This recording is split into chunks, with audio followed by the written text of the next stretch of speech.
friend, welcome back. For those who are new, I am Katrina with Homegrown Florida. If you lost your garden after just a couple weeks, or maybe it really never took off, chances are you probably made one of these mistakes, but don't worry guys, I made them all.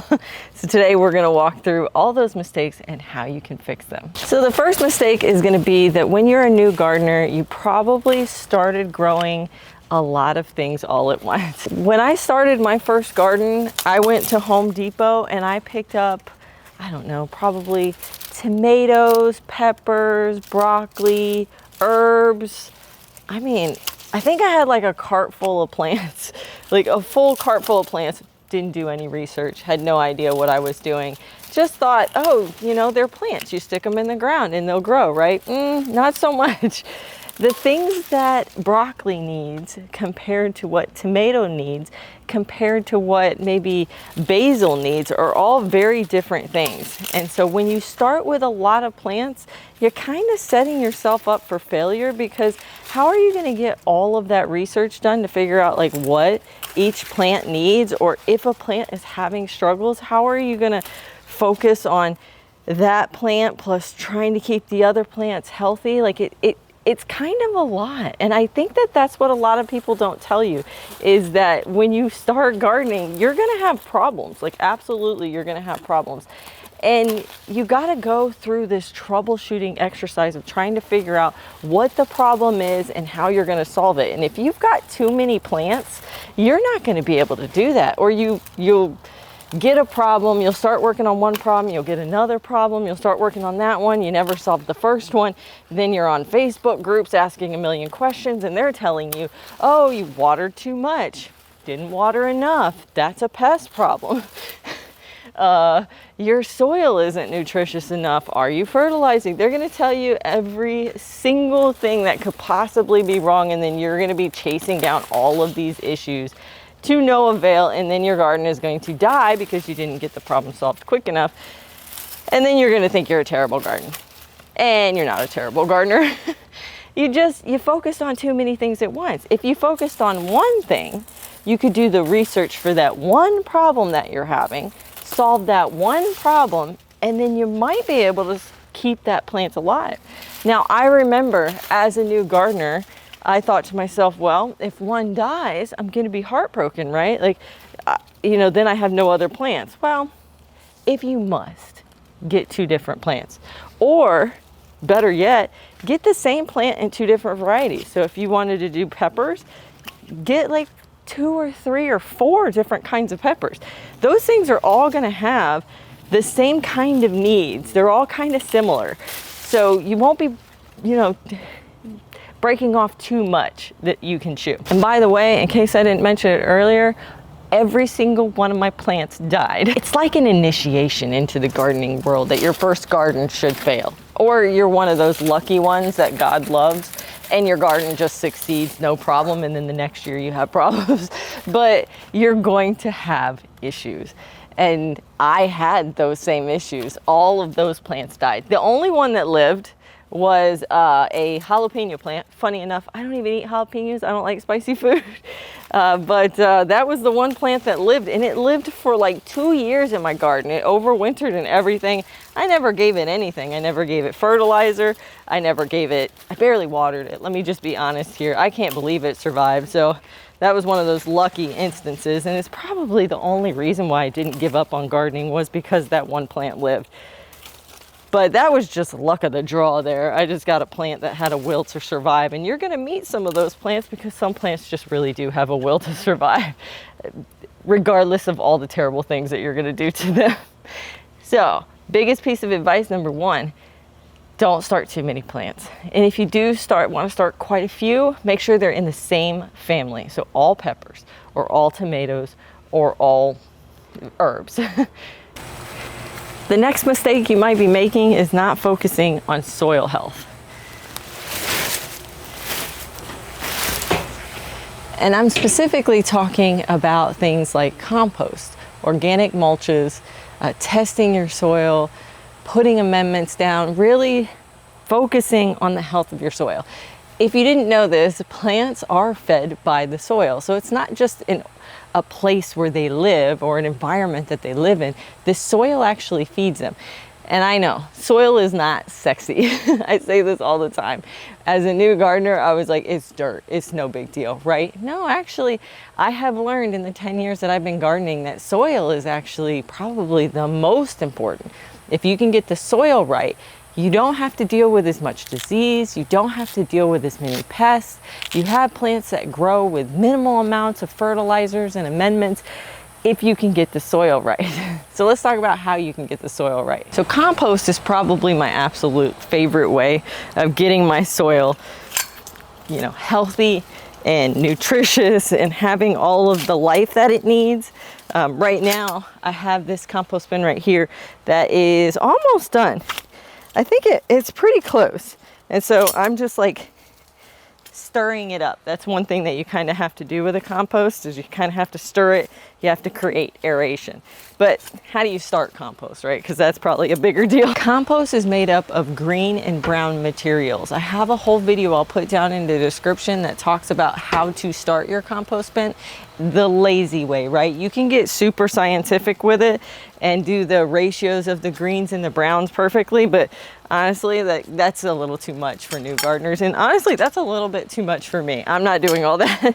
So I kind of just add my brown materials. That's going to be dead things is what I like to think of them as, right? So wood chips, paper, sawdust, and dead leaves, those kind of stand out to me as the big ones, but there's probably a few others in there. And then there's green material or live material, things that are alive right now. That's going to be your grass clippings, your plant debris, like those bean plants that I just brought over, coffee grinds, kitchen waste, animal manure. Yeah, that's all I can think of right now. But pretty much anything that's like live, that is your green materials, and you need to mix them up. So you need both brown and green materials in your compost bin. Now this is a fairly large bin. You don't have to do something this big. I actually encourage you to start with this. This right here is a compost tumbler. I have it in my Amazon store if you want to check it out. But this is what I started with. I actually started out with 2 of them. The larger you can get, the better. The cool thing about these is they're really easy to turn. Like unlike that, which you're gonna see me sweating like a pig trying to turn. This one is super easy to turn. That's all I have to do. You open this up, you put your greens and browns in.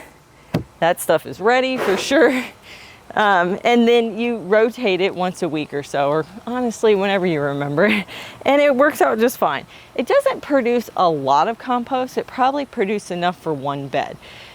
Each compost tumbler produces 1 for each bed. So I had 2 and I kind of spread it really thin across my beds. So I was able to get like 2 to 3 beds out of my 2 compost tumblers. And they only produce compost like, it takes 4 to 6 months. Let me say 4 to 9 months, because if you're in the winter, it takes closer to 9 months, and if you're in the summer, it takes closer to 4 months. So it depends on the time of year as to how quickly you're going to get your compost. Now, the other thing that you can do besides compost is amendments. Some of my favorite amendments, and they're all organic, is going to be blood meal, bone meal, and kelp meal. Those 3 take care of nitrogen, phosphorus, and potassium. But you can also just skip over the amendments. Oh, worm castings. Lots of people love worm castings. I have a ton of worms in my bed, so I don't really think of them always now. But if you're brand new and you don't have a lot of worms, that's a good one that you can add as an amendment. You can also use organic fertilizers, Espuma, Down to Earth, Dr. Earth. Those are 3 that I think are great, and I think they all kind of work the same, so whichever one's on sale. But even more than those is going to be organic mulches. So I feel like if you could do compost and organic mulches, I almost think you don't need all the rest of it. And in fact, my friend over at the Wild Floridian, Jacqueline, her whole front yard is just wood chips. So hers is just organic mulches, and like she grows a lot of tomatoes in that front yard, no fertilizer. And I think that's amazing. I lean into fertilizers a little bit more than her. But she does nothing but wood chips as an organic mulch. She doesn't even do compost. She lets the wood chips basically compost in place, and that's enough to feed her garden, and I think that's amazing. So some organic mulches that you can pick are going to be things like wood chips, probably the best one. Then you have dried leaves from fall. Plant debris, so those bean plants that I just pulled up and put in my compost bin, I could just take those and lay them down in the bed, and that would be an organic mulch. Straw and hay, some people like to use that. I've never used it because I've heard of the weed seed issue with some of these guys. I think it's more prevalent in straw than hay, or hay than straw. I always get it backwards. Then you have grass clippings. I particularly like grass clippings, but that's only because I grow here in Florida and we have an abundance of grass. The other reason why some people maybe don't like it is that grass clippings, if you don't get the right cut grass, you're gonna get a lot of weed seeds. My grass is pretty good with the weeds. Like, I don't get a lot of weeds in my garden or in my grassy areas because we work on that. So I will use that. But if you have a lot of weeds, you're probably not going to want to use them as your ground cover. The reason why I really like grass down here in Florida is that grass creates like a mat, and it becomes very thick, and it allows the water run through, but it doesn't allow evaporation. So it is my #1 pick for summer gardening. If you have to water your plants every single day, try getting some grass clippings and put grass clippings down in like a 2 or 3 inch layer. Yeah, you're probably not going to have to water for like a month. It is crazy how much it holds the water in. But usually that's a little bit too much when it comes to winter. So if it hasn't broken down by winter, I do pull it off and throw it in my compost. And then I put wood chips down because that's a more, that's one that kind of allows the evaporation a little bit better during winter. We're going to take a little break from the heat out there. It is so hot to talk about the third mistake that you might be making, and it is probably the most important one, and that is timing. Now, if you haven't gotten my free garden planner, this is on my website, homegrownfloridagarden.com/garden planner. I'll also put a link down in the description, but this planner helps you like for your fall planner setup. But the other thing that's super cool is at the back of the planner, I have by season what you're supposed to start at the different times here in Florida. Now, if you're not here in Florida, this probably isn't helpful, but you can definitely go based on frost dates and what the seed packet tells you. But if you're here in Florida, it's a little bit different because we don't go by frost dates because most of us don't get them. Even if you're in North Florida and you get some frost, like where I'm at, I get 2 to 3 frosts a year. We still grow right through that. There are lots of plants that can go through our frost or that we can protect for the 2 or 3 nights that it occurs, and we grow straight through it. So frost dates don't really apply to us. That's why it's important to have a calendar or schedule for places like Florida, South Texas, California, the real hot climates where, you know, frost isn't really a concern. So pick this up. This will give you all of the schedule, but let's take a look at fall because I want to show you what we have going on and why the schedule is the way it is. So when we look at fall, you can see there were a couple things that you can start in July, like long, big pumpkins. These are like the pumpkins that you want for holiday decorations or to carve the jack-o'-lanterns. Then the next month in August, that's when we're hitting our warm season long crops. If you haven't seen my monthly What to Grow videos, make sure to head over to that playlist on this channel and you'll see it. For every single month, I tell you exactly what to start from seed. I also walk you around the garden and show you what's growing and what I'm harvesting that particular month if you were following my plan. But for August, it's tomatoes, peppers, and eggplants. It's that long season, takes a long time. When we hit September, then we're going to hit kind of the late or the short season warm crops. So green onions, beans, squashes, cucumbers, they grow kind of fast. Then the next month is going to be October. That's when we're going to be putting in, like I didn't mention strawberries, but strawberries are the September, October timeframe. Typically we can't find them earlier or get them shipped to us before October. So September's on there, but it might not be till October. But then you start looking at peas and potatoes and our actual onions, our bulbing onions. Garlic we plant over in December. And if we flip over to the winter plan, then you're going to start to see some overlap here. We have September, October, November, December, just like on the last one, but this is mostly warm season crops, right? And in winter, we're growing cold season crops. And in September, you can start beets, all the brassicas like broccoli, cauliflower, kohlrabi, cabbage, Brussels sprouts, celeries, really long season crop, carrots. That's a really long season crop, although I've kind of leaned more into starting those in October instead of September, but you could start them in September. And then you can see, like in October, we hit all of the shorter season cold crops, like the lettuces, arugula, kale, collards, mustard, spinach, parsnips, turnips, radishes, rutabagas, like all of the cold season crops that are a little bit shorter. They take a little bit quicker of a time, but they also need the cold temperatures, because if you don't have the cold temperatures, these guys do really weird things like bolting and tasting nasty and not forming bulbs and all the things. So make sure that you have a good place where you can get the timing correct for your specific area, whether that's my garden planner, whether that's using USF IFAS's website. If you're not here in Florida, it might be your local extension office that offers calendars and schedules. And you might also lean into something like the Old Farmers or New Farmers Almanac that shows when to start in your particular area. That's especially good for when you have frost. So definitely pick one of those up. If this video is helping you, before we move on to the next couple mistakes that you could possibly be making, make sure to head down, hit like on this video, and subscribe so you don't miss any future videos that are going to help you be successful with your garden. Now, the next mistake you might be making is that you don't have a plan for your pest, disease, and fertilizer routine. If you don't have a plan in place ahead of schedule, what you're going to be dealing with is being reactive to pest, disease, and nutrition issues instead of proactive.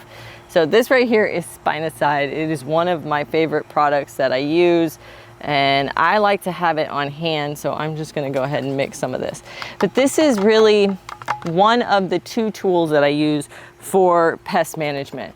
Now, when it comes to things like aphids, I kind of let them do their thing. When it comes to flying bugs like leaf foot bugs, stink bugs, I don't really fuss with them. I kind of create barriers for them. There's different things that I do for all of them. Cutworms, I create barriers or collars around my plants. So I try to be proactive before they get to the plant, or I try to protect the plant or the fruit in some kind of way, whether that's collars or whether that's organza bags. But there is one particular pest or two particular pests in my garden that I have to be proactive about. I can't just wait for them to show up or put some sort of, barrier in place and think that that's going to work, and that's going to be pickle worms. That is a big pest in my particular garden, and the way that I manage those is with spinoside. And so pickle worms are active. The actual bug is active. Usually it starts around April, and then it starts to slow down around this time. So September is when it's going to really start to slow down, and then I won't have to spray. But what I do is when I start to see pickle worms showing up, and that's basically chewing on the leaves of my plants, little holes in the plants, there's going to be worms and caterpillars and stuff like that on them. That's generally when the pickle worms show up. And so at that point, when I start seeing that, whether that's in April or May, I start spraying spinoside once a month. I put a calendar on my phone or a reminder on my phone telling me, hey, Patrina, go out there and spray. This is your once a month. And I do this in the evening because spinoside is known for, if you spray it right on a bee, it will kill the bee. So you don't want to spray it on the actual bee. So I spray it at night once everybody's kind of gone home and there's no bees or butterflies hanging out. So getting on a schedule is super important for me. The other schedule I do is a hydrogen peroxide spray. So right around the same time we start getting our daily rains, it's probably closer to June. Here in Florida, the humidity cranks up and we start getting daily rains, and that is just like how disease spreads. From the air moving around, from the humidity sticking to everything, the dew in the morning, and then the constant rains. It's just and then it's hot, right? So a breeding ground for fungal issues. So that is when I start spraying my hydrogen peroxide spray mix, which is 1 cup to 1 gallon of water. So it's a 3% hydrogen peroxide, the kind that you find at the drugstore. I do 1 cup to 1 gallon. And then I spray that once a week. Once again, that's a reminder on my phone. Every Wednesday it goes off, Patrina, you need to spray your plants. And so I go through and I spray it, and that works really, really well for me. Now, if a plant is still showing signs of issues, I will spray in between the week. but only if I see that it's a problem. And then the third one is fertilizer schedule. So I do prep my beds, and I'm going to be doing a video here shortly about how I prepare my beds for fall, including what I'm fertilizing them with. But so I start that at the beginning of the spring season and the fall season. I prep my beds. But in between that, I have a reminder on my phone that pops up every I think it's every 3 weeks right now. It could be every 4, so you can do it once a month if that's easier. But every 3 or 4 weeks it pops up and it's like, hey, do you need to fertilize? And I kind of walk through my garden and I go, who looks like they need something more than the prep that I did for the bed? Most of the time, for the first couple months after that prep, I don't need to do anything. But as I start moving towards the end of the winter season or towards the end of the summer season, I start seeing, you know, signs that it's not doing as well. Yellowing leaves, stunted growth, slowed down on blossoms or flowers. When I see that, I'm like, okay, it needs a little burst. And so I will come through once every 3 or 4 weeks with a liquid fertilizer. Typically, I like Neptune's Harvest or Alaska's Fish fertilizer, depending on what I'm fertilizing. I have a whole video on fertilizers as well if you want a more in-depth than that and how I use them. So I'll put that down in the description as well. But getting on a routine, getting something on your schedule, a reminder that pops up on your phone, it's going to be a game changer. This one is probably the biggest one. If you wait till you have a problem, it is, I think, I'm just going to say it, right? I think it's impossible to cure powdery mildew once you have it. I think it's impossible because once it's there, like, it spreads like wildflower. And even if you, wildfire. So even if you don't, like, if you don't see it one day and then the next day you see it and you spray it, like, I feel like it's already spread at that point because it's a downhill issue that you're going to start having. But if you get preventative with it, you can keep that stuff in check and you're constantly, you know, getting on top of it. Eventually it will take over. By August, all of the stuff that's really prone to it has already died because it just can't. But I got a whole squash plant right behind you guys that is still going strong, and I just do my weekly hydrogen peroxide spray. We're on our second to last mistake, and that one is going to be sun requirements. If you don't get the right amount of sun and shade in your particular garden, your plants are going to suffer. One particular example, can you see this guy? He's like bending over. This is a roselle. This plant should be much larger, and instead it's leaning out of this bed. There's too much going on here, so it's not getting enough sun, sadly. So it's kind of leaning, trying to stretch to the sun. It's weak. It's not putting on as much bushing as the ones in the front are. It's having all sorts of issues. And that's because I put it in a spot that just doesn't get enough sun for this. This is a full sun plant. Now, full sun means different things in different places, right? So the first thing that you got to do is figure out what is all the sun placement in your garden. The easiest way to do that is to go around your house at different times of the day. So at 7 a.m., 3 hours later, 3 hours later, 3 hours later, and just go take a bunch of pictures around your house. Take pictures of the ground to see where there's shadows and where there's not shadows at different times of the day. I did that when I moved here, and I gained a lot of really good insight into which part of my garden gets the most sun. And weirdly enough, this one, which is on the west side, which should get a lot, doesn't get very much. In fact, you can see all of these plants are kind of leaning out this way, trying to reach that sun that's there. That's because my neighbors have a bunch of trees over there that's blocking the sun. And then these plants are up against the house, so they're not getting as much sun. So taking pictures of your yard, you know, just do it for one day and check where the sun is at different times will help you out a lot. Now, added bonus, if you can do that in summer and then again in winter and see where the shadows change, you're going to be even better if you do year-round growing. The second thing that you need to do is consider the type of sun that the particular plant needs. So for me, when I think of tomatoes, peppers, squashes, they say, or their seed packet says, they need full sun. Well, that typically means 8 to 12 hours. So then you have greens on the other end of the spectrum, right? Greens like lettuce and broccoli and stuff like that. They say they need, you know, partial to full sun. So that's usually in the world of gardening, that's, you know, 6 to 12 hours. But here in Florida, that sun is different. When you're in the southern states, like we get more intense sun, our heat index is higher, our sun intensity is higher. Has to do with where we are in the globe. So for us, the sun intensity causes us to use different amounts of time. So our full sun plants are gonna be plants that are natives or hot weather crops like sweet potatoes, cowpeas, Puerto Rican black beans, sunflowers. They can handle a good 8 to 12 hours of sun. The next level down is going to be what we call the full sun plants.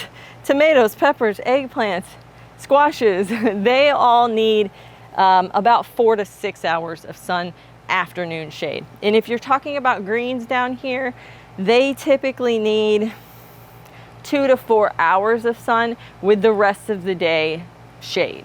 But that's specific to Florida, you know, some of the southern states like South Texas, Georgia, Alabama, Louisiana, Mississippi, all you guys, we get a level of heat and intensity that the plants can't handle, so we have to lessen the amount of light. So that's super important when you're figuring out where to plant something, as to where your garden gets the most sun and how you can provide shade. Now there's a lot of different ways to provide shade. So I've got a fence, I've got a shed, I've got the house, I've got trees on my back neighbors. That produces a lot of shade for me. But there's ways that you can do it if you have just like a straight open lot. You can plant fast growing trees. And this is one that I would highly recommend. This is a native elderberry. I cut this thing down to the ground in winter. You can't even see how tall it is, guys. It's hitting the pitch of my roof. It's high. This plant is very, very big, and it grows this fast every single year. And it will die back a little bit in winter, but not fully. This thing will not die completely back. So it regrows so fast. So planting something like this, or like hibiscus, or firebush, fast growing bushy plants will provide a lot of really great shade. Put it on the west side of your garden and you'll really see a big difference. Now this last one is most important, but before we jump into that, if you are a Florida grower, make sure to pick up my new ebook, Homegrown Florida Gardening Guide. It has a chapter for every vegetable. It tells you exactly how to plant them, favorite varieties, pest management, disease management, sun needs, you name it, it has it for Florida growers. You can get it at homegrownfloridagarden.com. So the last mistake is comparison. I think there's a saying, right? Comparison is the thief of joy. But comparison to these Instagram, TikTok, YouTube, me, gardeners who are showing you these beautiful plants, right? Look at this, right? I've got peanuts, I've got peppers, I've got sun hemp, I've got flowers growing back there. It all looks gorgeous and it's August. Yeah, if you compare yourself to this garden bed right here and yours isn't doing so well, you might think you're a bad gardener or that you've made mistakes, but let me show you something. Do you see that? This was an entire squash plant. Those are cantaloupe plants. You could probably barely see them because they're dying. And then over there is a fungus disease-ridden flower patch. There's a giant stick sticking up because that was where my Mexican sunflowers were that got sheared off by a storm that we have. All the zinnias have fungus. All of the sweet potatoes have like bite marks and issues and everything. Like, it's a mess. I didn't show you this side, right? I showed you that side, and that's because that's what we do as content creators on the internet, as Instagram, you know, gardeners. We're going to show you the good side of the garden because I'm sure you want to see healthy plants and not dead plants, right? But we're not showing you the terrible side of our garden. We're positioning this camera in such a way that you're like, oh, everything she grows is beautiful. Nope. I kill plants too. We all kill plants. I've been doing it 10 years, you guys. I still kill plants on a regular basis, not like every once in a while, but on a regular basis, I'm killing plants. You're gonna kill plants too. So you're in good company with expert gardeners or farmers. They're gonna have crop failures. Everyone goes through it. So don't compare your garden to something that you see online, because this side looks great. But that's because I'm pointing the camera over here, because this is the one part of my garden that is just thriving, whereas I have multiple parts of my garden that is not thriving.